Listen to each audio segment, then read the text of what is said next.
एक समय की बात है, एक दूरस्थ राज्य में राजा अर्जुन नामक एक बुद्धिमान और दयालु राजा शासन करता था।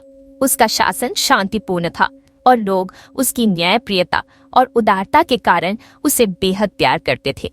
राज्य समृद्ध था, फसलें लहलहाती थी और व्यापार फल फूल रहा था। लेकिन राजा अर्जुन के दिल में एक गहरा दुख था। उसके पास कोई उत्तराधिकारी नहीं था।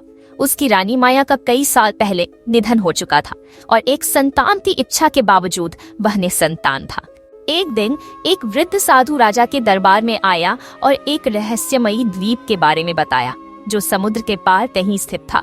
उस द्वीप पर जीव फल से कोई भी इच्छा पूरी हो सकती थी।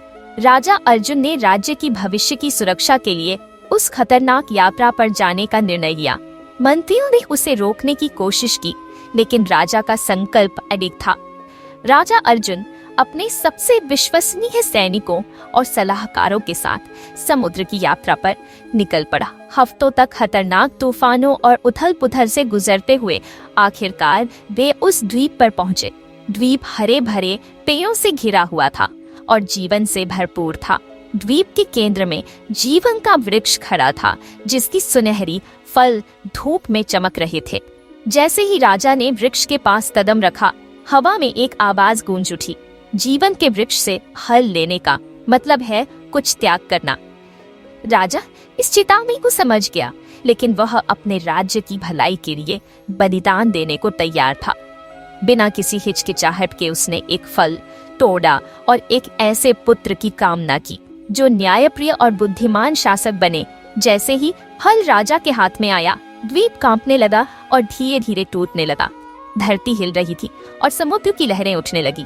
राजा और उसके साथी जल्दी से अपनी नाव की ओर लौटे और किसी तरह द्वीप की तबाही से बचकर वापस लौट आए। राजमहल लौटने पर राजा अर्जुन ने देखा कि उसकी इच्छा पूरी हो चुकी थी।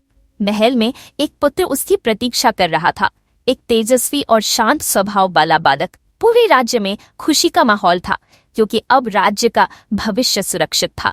राजा ने बालक का नामकरण रखा और उसे प्यार और स्नेह से पाला। उसे न्याय, दया और बुद्धिमानी का महत्व सिखाया। समय बीता और राजा अर्जुन बूढ़ा हो गया। अपने अंतिम क्षणों में उसने अपने पुत्र करण से कहा, याद रखना करण, एक सच्ची राजा की पहचान उसकी ताकत से नहीं, बल्कि उसकी प्रजा के प्रेम से होती है। करण ने सिंहासन संभाला और उसके शासनकाल में राज्य एक बार फिर समृद्ध हुआ, जैसे उसके पिता के समय था।